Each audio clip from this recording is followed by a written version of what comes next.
All right, welcome back to the realm of history. Tonight we got live review for chapter 6, quiz tomorrow. Make sure you check in with me in the comment section. Let me know that you're here, and hopefully these videos are helpful for you and would like to get all your questions answered before we take this quiz tomorrow. Chapter 6 is on Rome.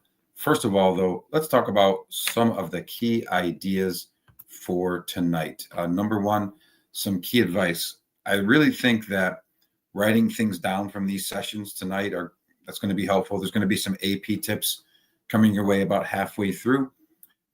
As always, hey, make sure that you study your notes from chapter 6. There were a lot of notes. Don't forget about the handout notes, the printed notes, the handout pages. Those are all very pertinent. The charts, the timeline, all of those things will help you get ready for tomorrow's quiz paper. I really would suggest, though, reading through your outline notes several times through. Next, I think it's really important to pray for the right things, right? Make sure that we are not praying for success on these quiz papers, but rather understand that praying for the health and safety of our families, of our loved ones, of our friends, those are the most important things to think about. And say the prayer of gratitude. We are really so blessed to be where we are, to have such a great life, to be so fortunate and so welcomed in so many factors. So I think that would be a really special thing to do. Number 3, be here now, right? We know that's our motto every day. We want to make sure that tomorrow when we come in the realm, we pop in history and we're focused on the task at hand. Forget about everything else for that 45-minute period and focus on world history and the Roman Empire.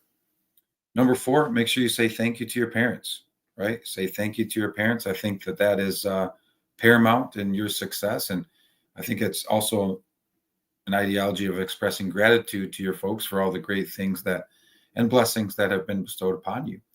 Then I think number 5, we talked about this a little bit today with our quotes, but meet the challenge, rise to the occasion tomorrow. Don't be a Skipper McGee, right? Make sure you're there and make sure that you are handling any adversity that comes your way. It's only going to make you stronger. Okay. We're going to go right into our key terms / concept set / key figures tonight, starting with aqueducts. These really were very important. They're bridge-like structures or pipelines / channels that brought water from the distant sources like mountains into Roman cities and towns. They also often made use of the architectural design known as the arch, which was culturally diffused to the Romans from the group called the Etruscans, who we learned about all the way back in section number 1.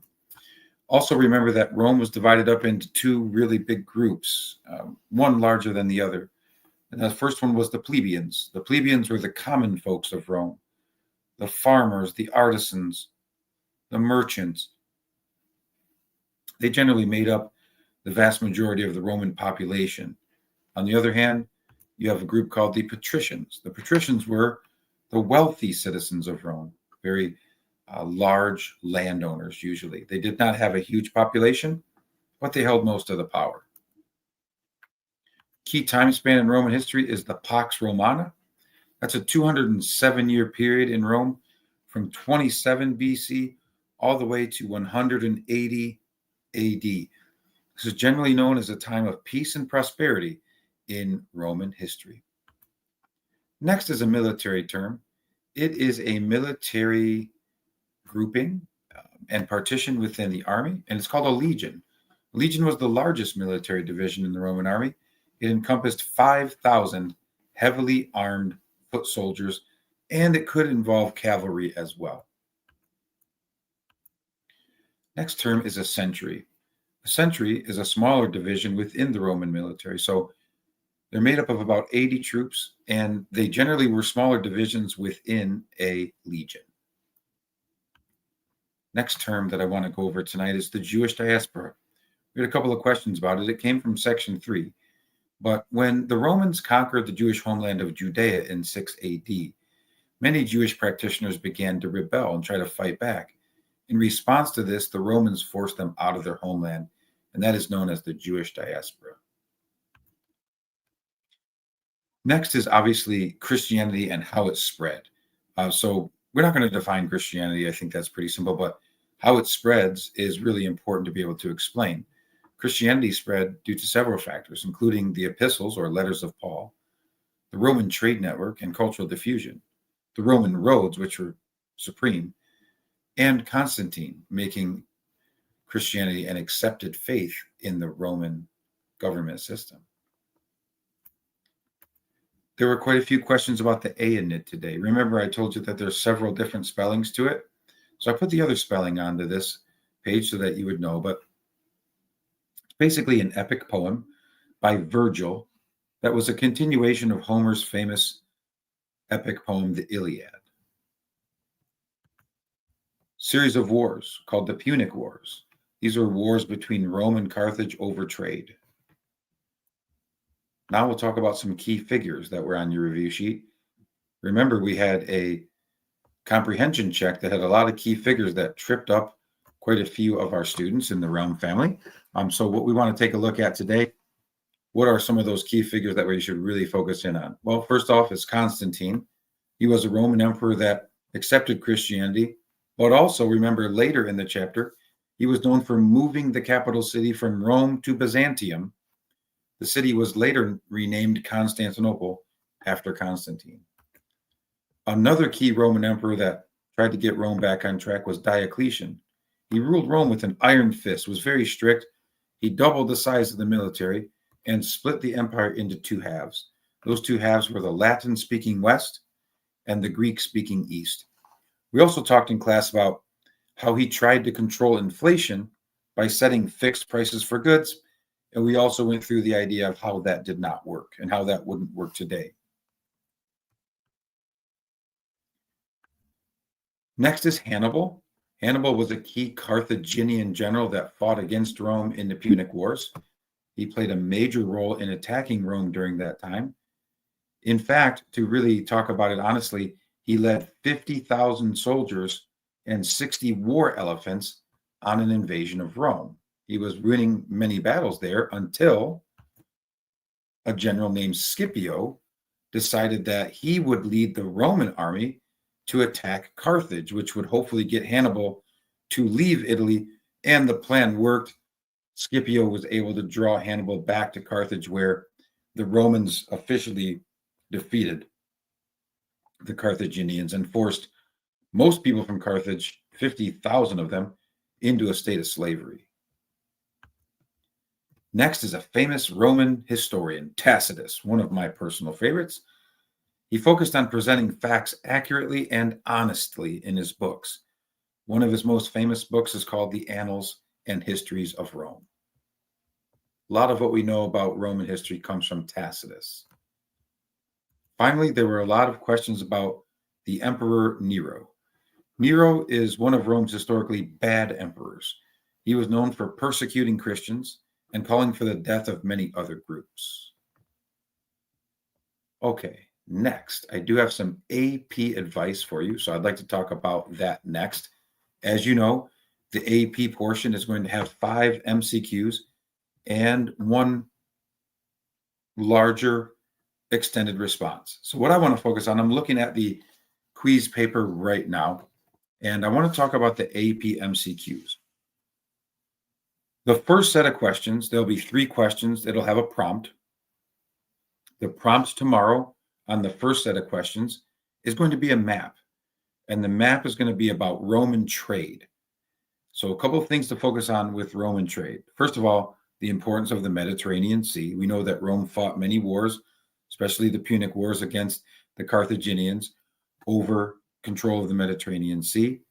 And then understanding what are some raw goods and some finished goods that the Romans created and traded. So raw goods would be things like, all right, timber, stone, cotton, for example.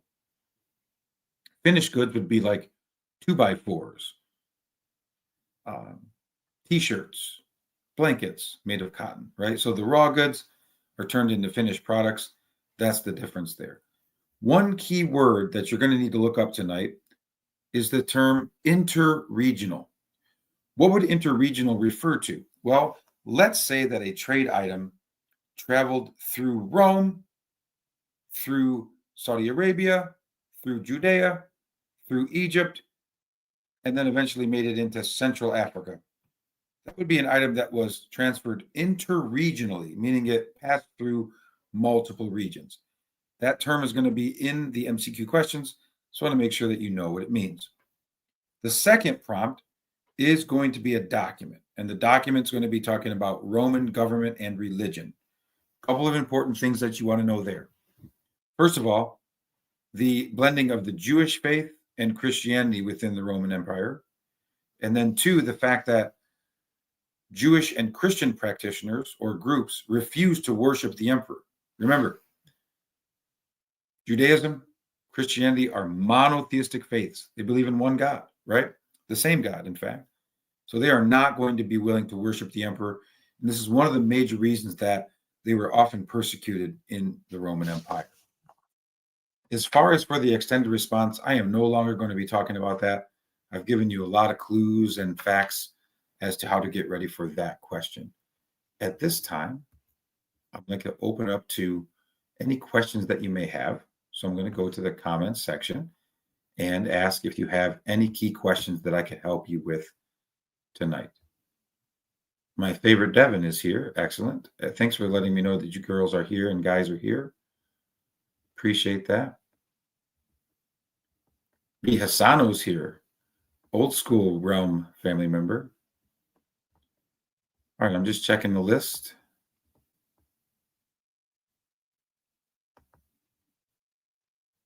Not too much representation from the boys' class, it looks like, but not bad. Okay, here is a question about format.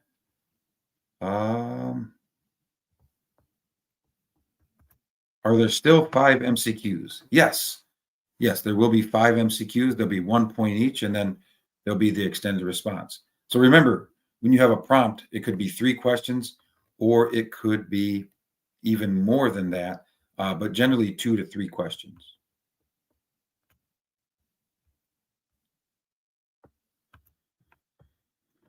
Well, no, I gave you a chart. I gave you a timeline. This is way too big of a picture.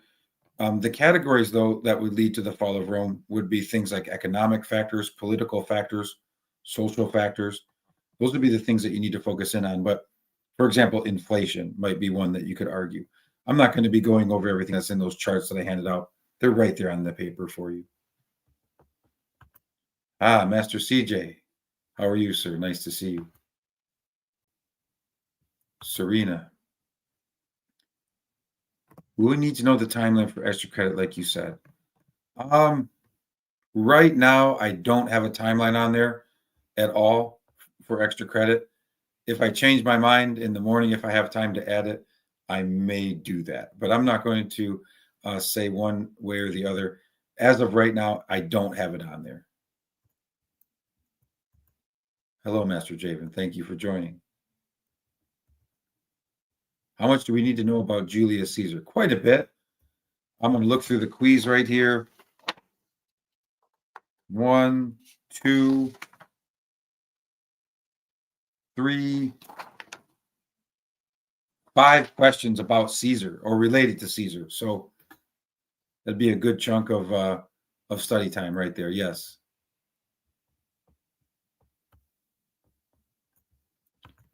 Okay, great question here. Once again, so the Germanic peoples, you want to know that the Romans refer to the Germanic peoples as barbaric and anybody really north of their empire. So what you want to know is that they invaded and they caused a lot of damage, and they were a big proponent of the fall of the Roman Empire. They're a big catalyst of that. You want to know some of the groups: Visigoths, Ostrogoths, Vandals, right?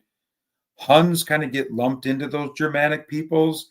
They were really more from Central Asia, but they could be considered a Germanic tribe as they came to the west.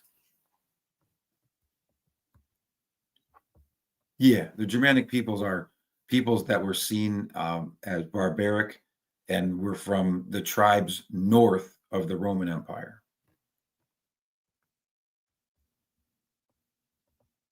If you're finding these videos helpful, guys and gals, put a like on the video, and that might help me jumpstart the YouTube algorithm toward our page. Yeah, you want to know that, of course, the Huns attacked them and then they pushed down into Roman territory, fought many battles, and eventually took over Rome. The Visigoths did, and the Ostrogoths at other times. So you're going to want to know the map that we had on the board, and how that impacted, of course, the fall of Rome. And that's going to be also a chart on page 174, which talks about that as well. Yeah, I mean, those questions, knowing the answers to those can't hurt you for sure. Yeah, that can't hurt you at all. Something definitely to add to your studies.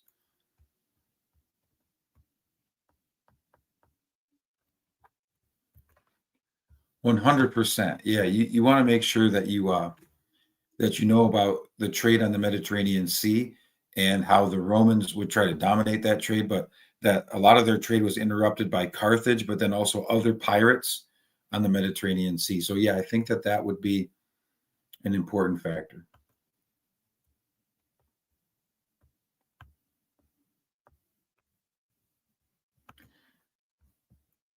I think you always want to put the big picture events that we learn about in chronological order. Yeah, so I think that's really important. Having a memorization of the actual dates is not that important, but knowing that this happened before that, I think is only going to help you on any test or quiz in any history class. Certainly. Lepidus, you what do you want to know that he was like a money man and he supplied, your guys Mark Antony and also Octavian with like money for wars or money for campaigning, things of that nature is what you want to know about your guy Lepidus.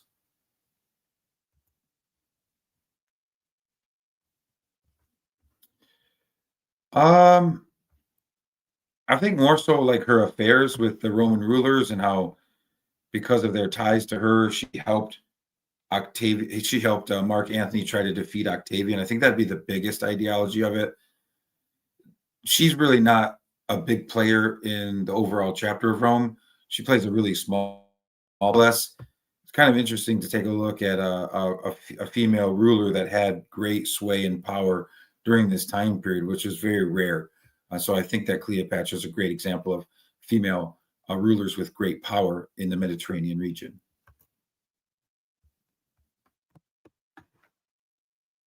All right. I knew that this one was going to be a little shorter. Our numbers are a lot lower. We had about have 120 students, and we're at 62, so we're like halfway in participation. But I'll stay on for as long as I need to answer any questions. If you have any further questions, please write them into the comments, and I'll do my best to answer them, of course. So I'll wait just a few moments. I really appreciate all of you for being here, and I'm hoping that the terms that we went over and the AP advice will pay dividends for you on tomorrow's quiz paper.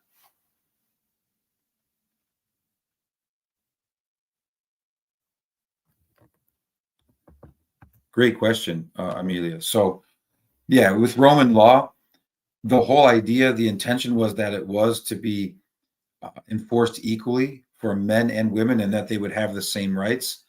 But as you say, did it stay like that? I don't think it ever really was like that in actuality. For example, the wealthy had a great advantage in the justice system.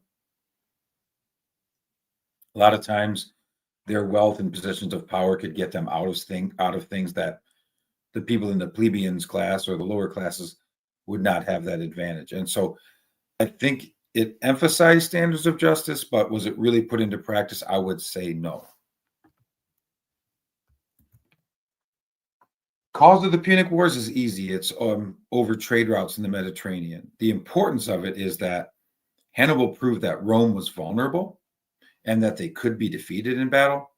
But it also, since the Romans came out victorious, it also shows the Roman prominence in battle and in military tactics. I mean, Scipio made a major move, a daring move, right? That ended up totally depleting the threat of Carthage. Any other questions or comments or concerns? Anything at all?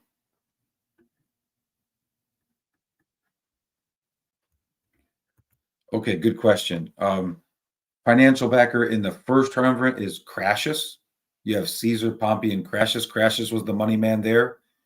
In the second triumvirate, with you had your boy Mark Antony, your boy Octavian, and then you had your key guy Lepidus was the money man in the second triumvirate.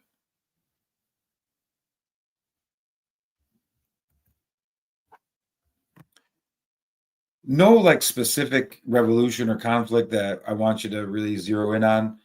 Just really need to know that the patricians were always trying to keep the plebeians from voting. And because we talked about the fact that since the plebeians have the higher population, they would always win out in a vote, right?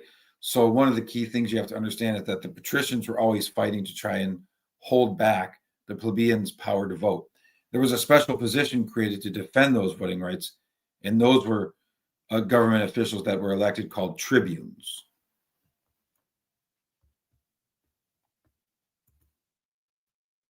Certainly, Master Michael.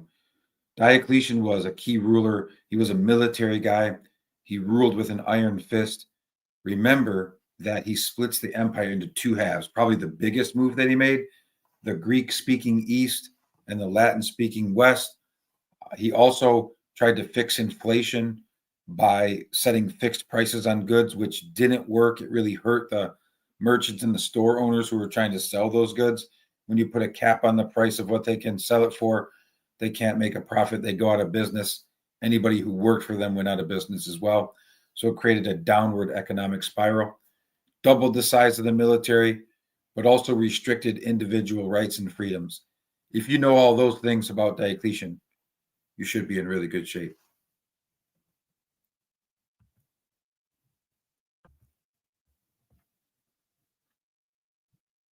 Well, most of those financial backers were kind of out of the picture by any time any conflict came. Like Crassus was forced to retire before the war between Pompey and Julius Caesar. And Lepidus really, he was a money man. He gave money to both sides. I'm sure there might have been some favoritism there, as far as like it being documented and being put out there historically or publicly.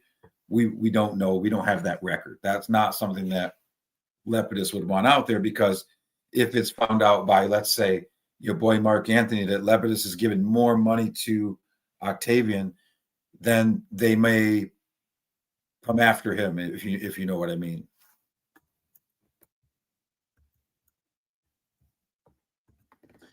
Exactly what I was just talking about. I mean, they're really being used for their money, and with giving that money, they do have some political say.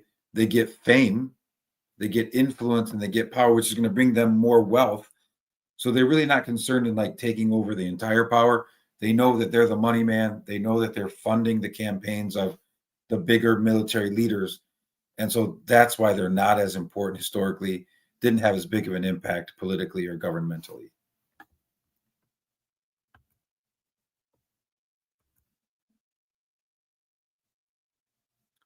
Theodosius is not on your review sheet. The Emperor Theodosius is really more of a Byzantine emperor, which we'll get into in chapter 11. But for this chapter, there won't be a question about Theodosius.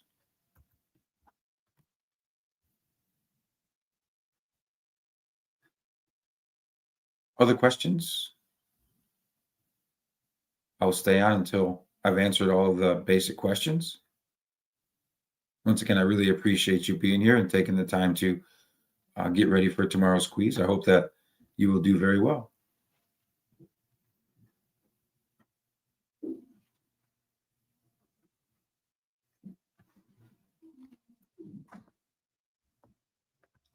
All right, I'm not really seeing any questions here in the last few minutes, so I think I'm going to say let's call it a night.